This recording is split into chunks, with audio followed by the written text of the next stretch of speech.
오늘은 불의한 청지기처럼이라는 제목으로 하나님의 말씀을 전하겠습니다. 더 정확하게 말하면 불의한 청지기처럼 이라고 물음표 돼 있잖아요. 왜 물음표가 붙어 있는지를 우리가 생각해야 되죠.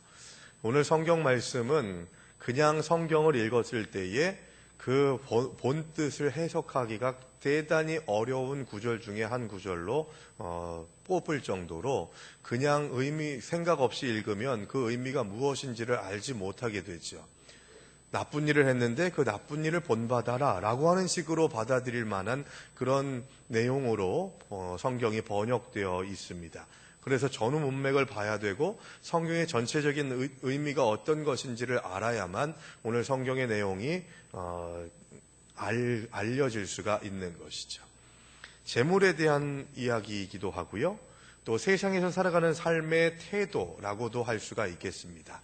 세상에서 살아가지만 세상적인 가치가 아니라 하나님의 가치를 가지고서 세상을 살아갈 때에 너희가 어떤 마음가짐으로 하나님의 가치에 집중하고 하나님께 헌신하느냐, 이 의미를 담고 있는 거예요. 재물에 대한 태도는 영적 성숙의 척도입니다. 예수님은 재물이 불의하다고 얘기하셨죠. 오늘 성경 말씀에서 불의한 재물이라고 얘기합니다.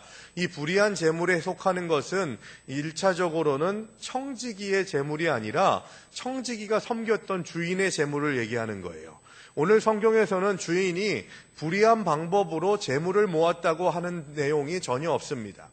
여기에서 말하는 불의한 재물이라고 하는 것은 이 재물이 악하다라고 하는 의미로 받아들이면 안 돼요. 13절에서도 재물과 하나님을 두 주인을 섬길 수 없다라고 하는 말씀을 하나님을 섬겨야 되니까 이제 난 돈 없어야 돼, 경제활동 안 해도 돼 라고 하는 생각으로 생각하면 아주 큰 오해입니다. 여러분, 두 주인을 섬길 수 없다고 하는 그 의미가 뭐냐 하면 주인을 섬긴다라고 하는 것, 하나님을 섬길 때에 하나님의 통치를 받아들인다는 의미가 있다고 말씀드렸죠. 주인을 섬긴다라고 하는 얘기는 주인의 뜻대로 살아간다는 얘기고 주인의 뜻대로 봉사하고 헌신한다는 얘기입니다. 그러니까 하나님을 섬긴다는 것은 하나님의 뜻대로 살아가는 것인데 재물을 섬긴다는 것은 재물의 뜻대로 살아가는 삶을 얘기하는 거예요.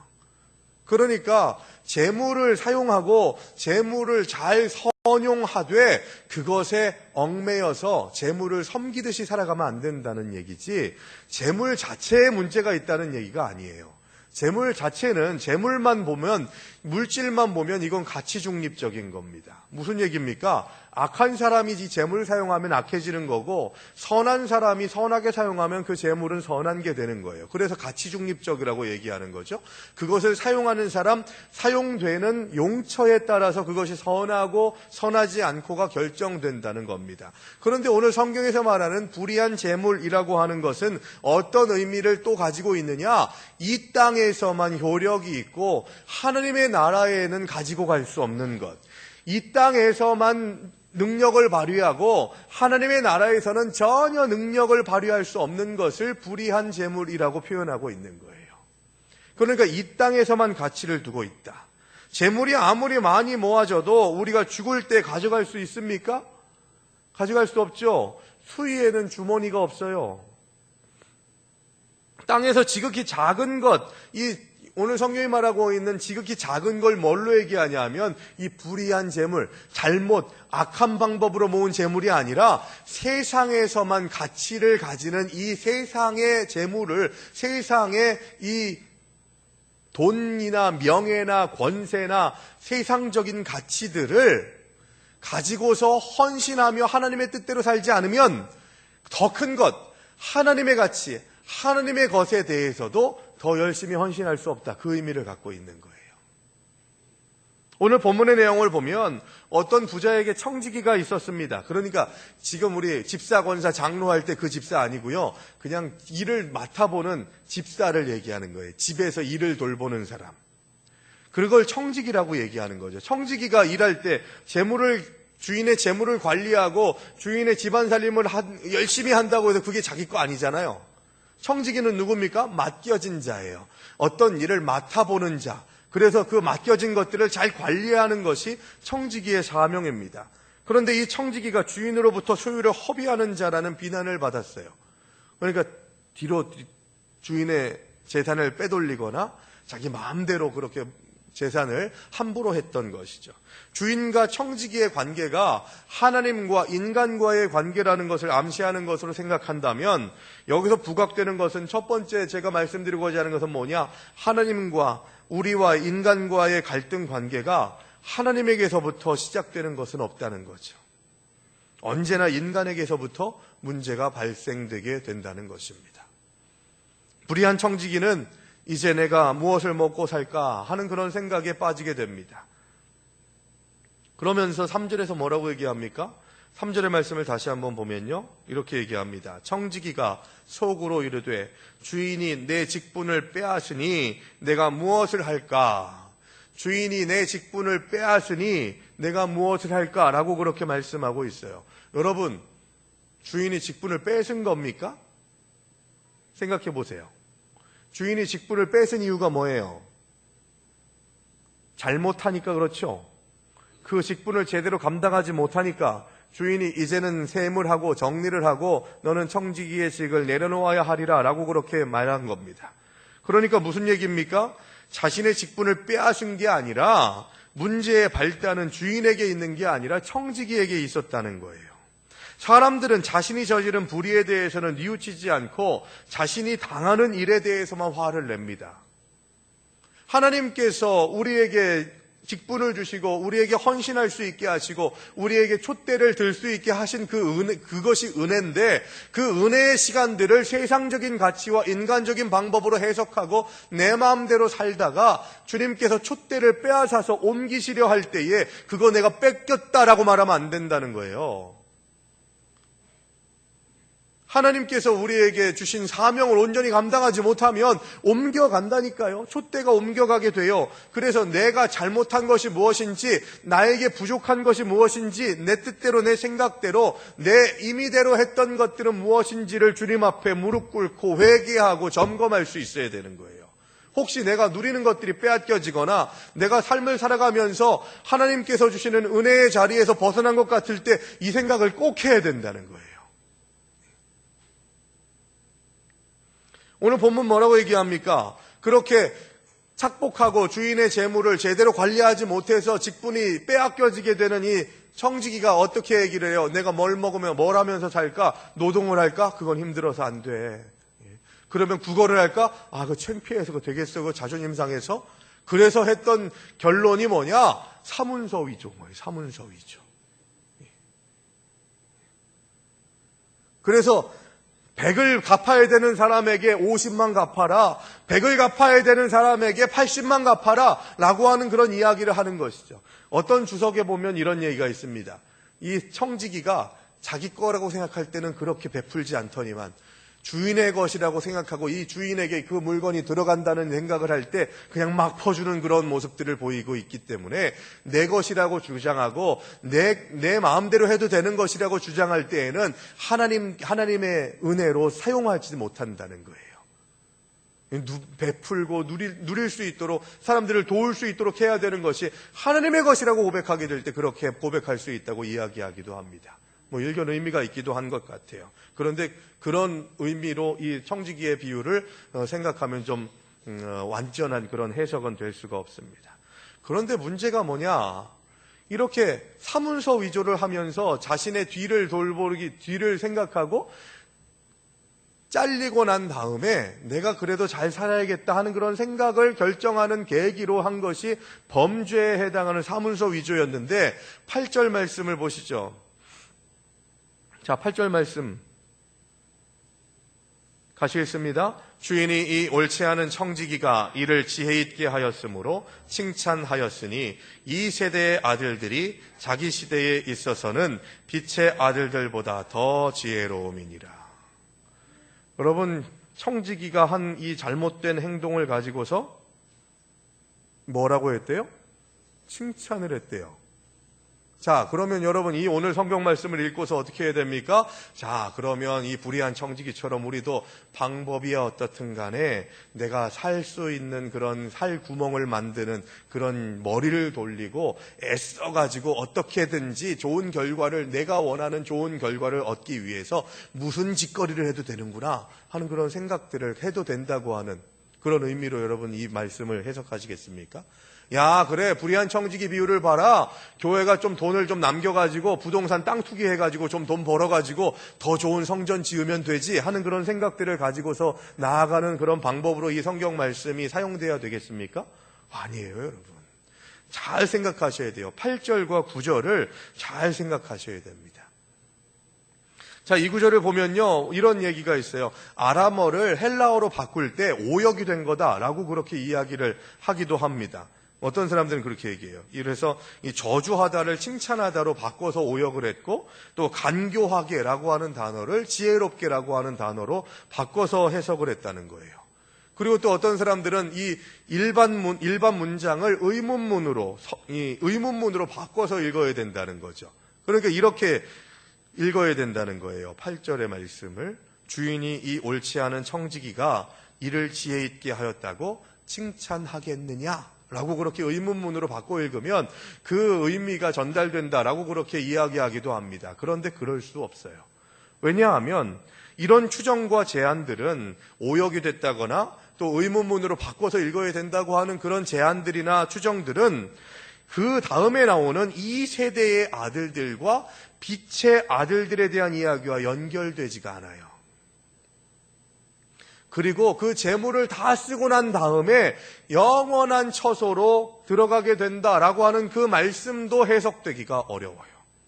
전후 문맥을 보면 분명히 이 불의한 청지기의 이야기는 틀림없이 이기적인 지혜를 얘기하고 있는 겁니다. 자, 보십시오.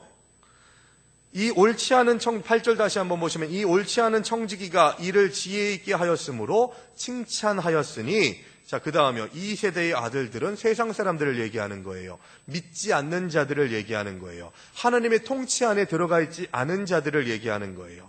이 세상 사람들이 자기 시대에 있어서는, 이 얘기는 뭡니까? 세상에서 살아가는 삶의 시간에 있어서는, 세상을 살아가는 방식에 있어서는, 세상이 지혜롭다고 이야기하는 그런 방법에 있어서는 이 뜻이에요.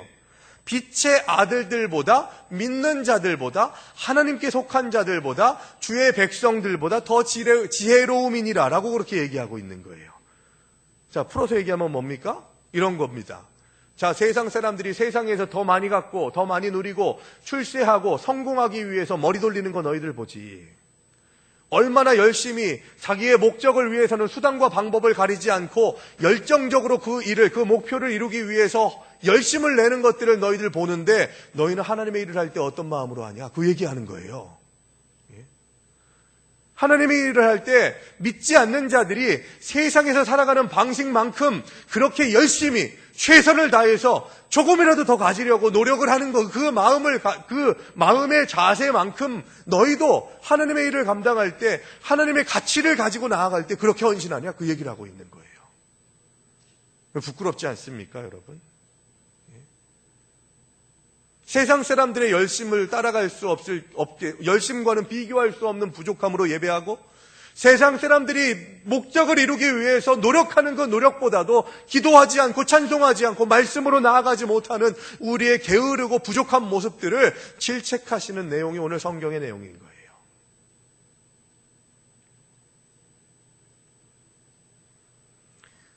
열정에 대해서는 세상의 자녀들이 하나님의 자녀들보다 더 열심히 하더라, 그 얘기인 거예요. 이건 예수님께서 말씀하시는 이 말씀의 구절이 정말 아픈 구절인 거죠.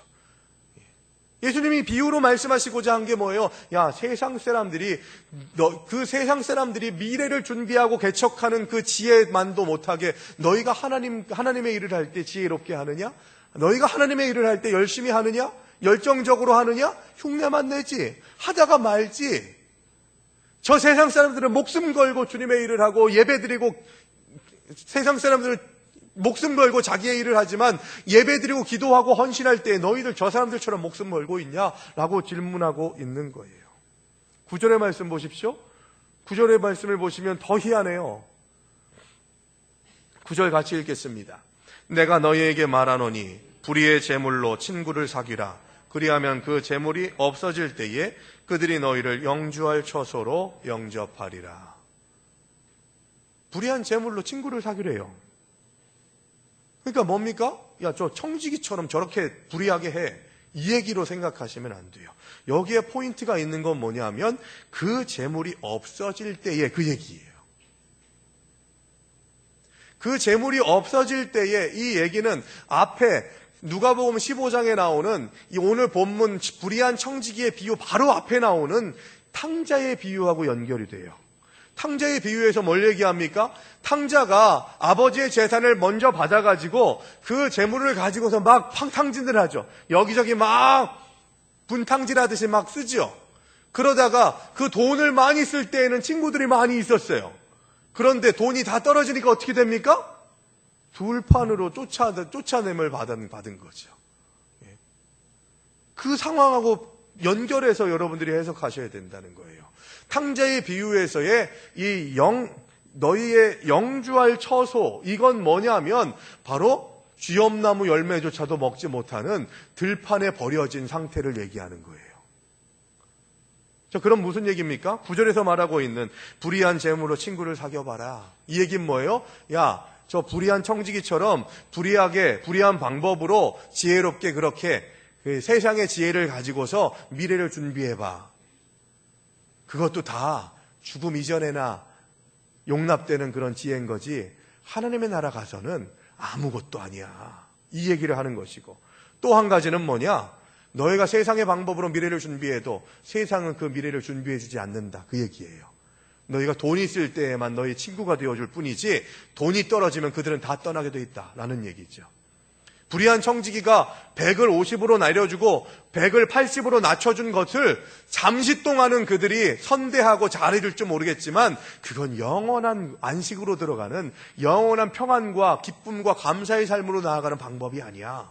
그 얘기해 주는 거예요.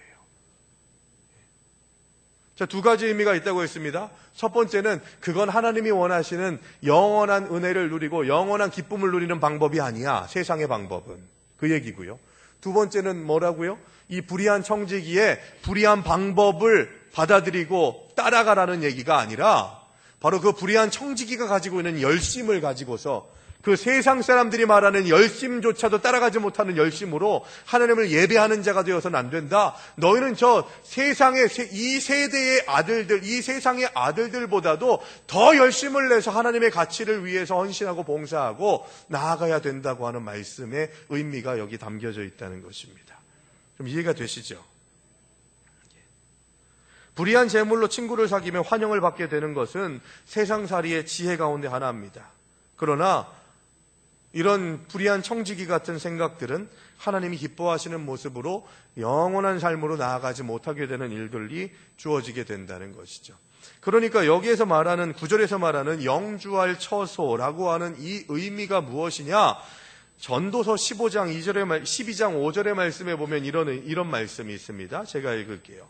또한 그런 자들은 높은 곳을 두려워할 것이며 길에서는 놀랄 것이며 살구나무가 꽃이 필 것이며 메뚜기도 짐이 될 것이며 정욕이 그치리니 이는 사람이 자기의 영원한 집으로 돌아가고 조문객들이 거리로 왕래하게 됨이니라.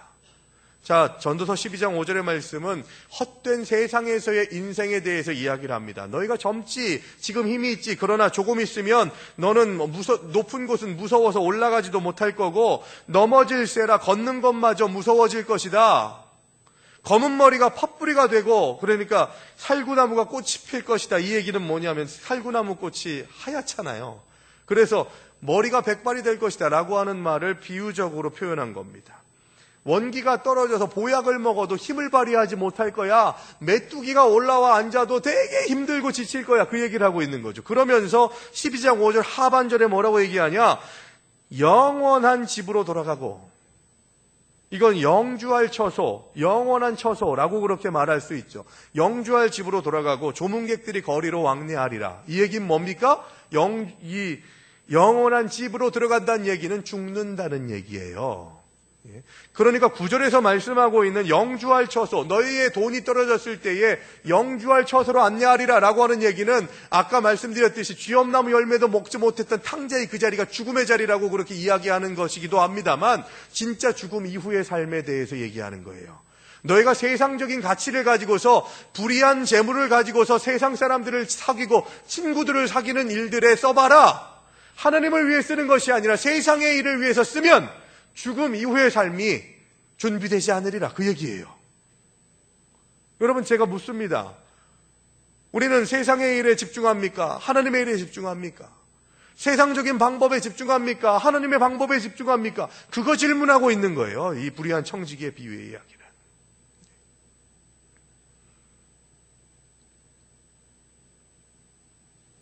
그래서 9절의 말씀은 좀 조소적인 표현이에요. 야, 너네들이 불의한 이 세상의 재물로 세상 친구들을 사귀어봐. 그래봐. 그런데 죽음 이후의 삶에 대해서는 준비가 되지 않을걸? 한번 죽고 난 다음에는 하나님의 나라에 들어가지 못할걸? 영원의 기쁨의 삶이 아니라 영벌의 삶을 살게 될 거야 라고 그렇게 말씀하고 있는 거예요. 여러분, 계시록의 말씀에 보면 영원의 삶에 대해서 두 가지로 얘기합니다. 첫 번째는 영벌의 삶이에요. 사람이 죽고 난 다음에 예수님께서 재림하실 때에 너희가 의인의 삶을 살았는지 죄인의 삶을 살았는지를 판단하리라 라고 그렇게 말씀하셨고, 그때 백보자의 심판을 통해서 그 심판을 통과하지 못하면 영원한 벌에 취해지게 된다는 거예요. 죽지도 못해요. 죽지도 못하고 계속 영원히 벌만 받는 거죠. 무적행에 빠진다, 지옥에 간다, 그게 그런 뜻 아니겠습니까? 죽는 게 아니에요, 여러분. 계속해서 죽지 않고 벌 받는 거죠. 고통받는 거죠. 그런 그 영벌의 삶도 영원한 거예요. 두 번째는 뭐예요? 주님께서 우리를 구원해 주셔서 하나님의 나라에서 영원히 살아가는 그런 상 주시는 삶도 영원한 삶이에요. 벌 받는 것도 영원한 것, 상 받는 것도 영원한 것, 그래서 영원한 처소라고 하는 그 의미가 바로 죽음이라는 거죠. 그 영원한 처소로 들어가게 될 텐데, 너희는 그 영원한 처소로 들어가기 위해서 오늘의 삶을 살아갈 때, 이 세상에서의 삶을 살아갈 때 너희는 무엇을 준비하고 있느냐, 그걸 물어보고 계시는 것이죠. 예수님이 불의한 청지기를 칭찬하신 것은 그의 비윤리적인 방법을 본받으라고 하는 교훈이 아닙니다. 불의한 청지기가 미래에 대한 대책을 세우고 이에 따라서 재물을 사용한 것 같이 그 일을 위해서 지혜를 발휘하고 머리를 돌리고 있었던 것처럼 세상 사람들은 자기들 나름대로 미래에 대한 꿈과 계획을 가지고 재물을 아낌없이 사용하고 뭉치고 똘똘 뭉쳐서 그 잘못된 일들, 세상의 일들을 생각하고 이루기 위해서 열정을 다하지만, 정작 하나님의 아들들은 주님이 주신 재물을 사용하는 일에 인색하고 주님 주신 달란트와 시간과 열정에 게으른 자가 되어서 하나님이 허락하시는, 하나님이 인정하시는 미래를 준비하는 일들에 얼마나 헌신하고 얼마나 열정을 내고 있느냐라는 것이죠. 지금은 적극적으로 하나님의 시간과 하나님께서 허락하신 재물을 하나님을 위해서 사용해야 할 때입니다. 그리스도인은 청지기로 살아가는 사람들이에요. 청지기는 내 뜻이 아니라 이 소유주가, 맡긴 자가 어떤 생각을 가지고 있느냐를 가지고서 그것들을, 주신 것들을 관리하는 사람들이라고 했습니다.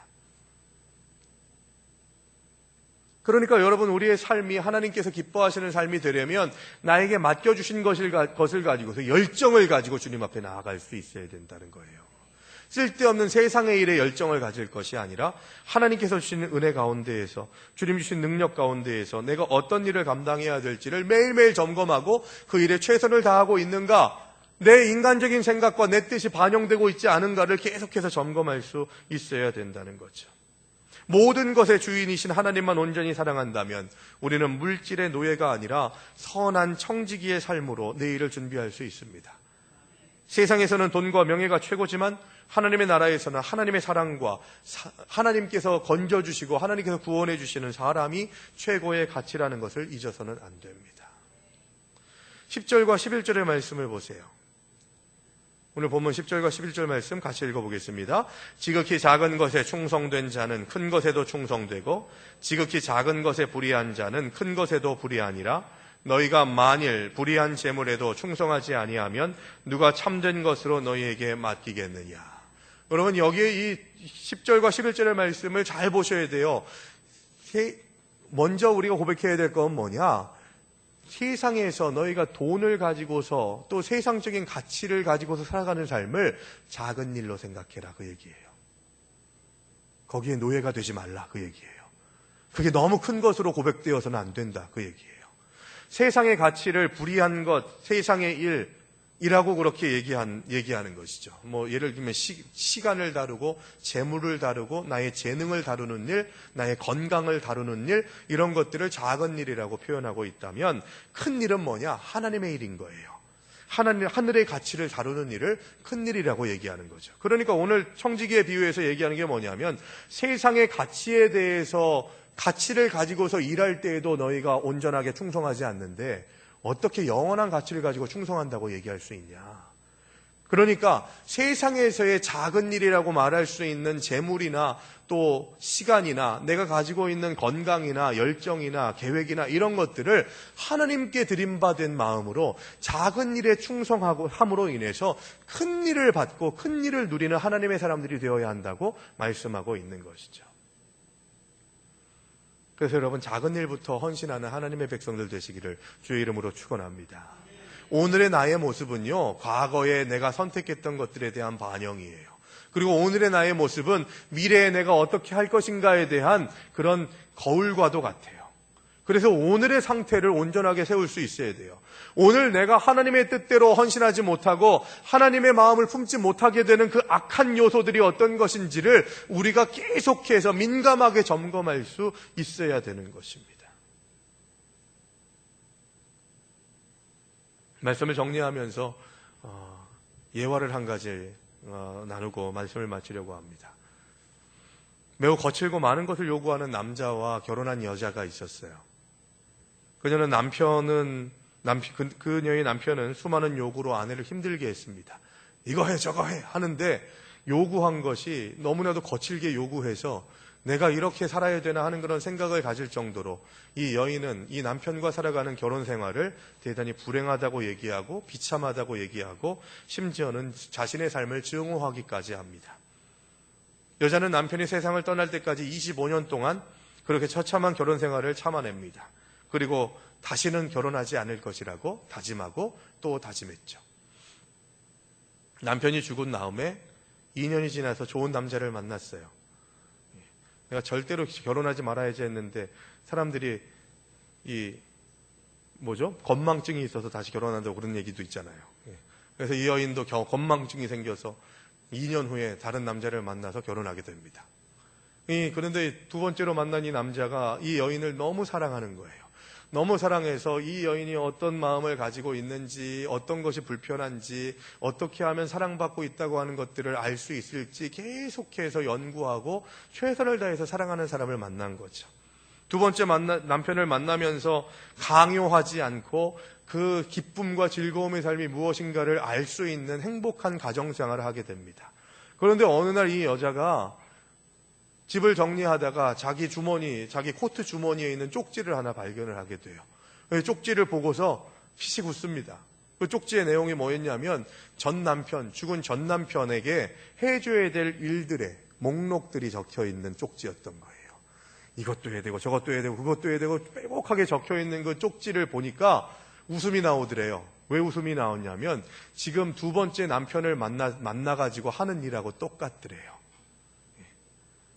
오히려 전 남편에게 해줬던 봉사의 시간들보다도 이 두 번째 남편을 만나가지고 해준 봉사의 시간들이 더 분량적으로 많더래요.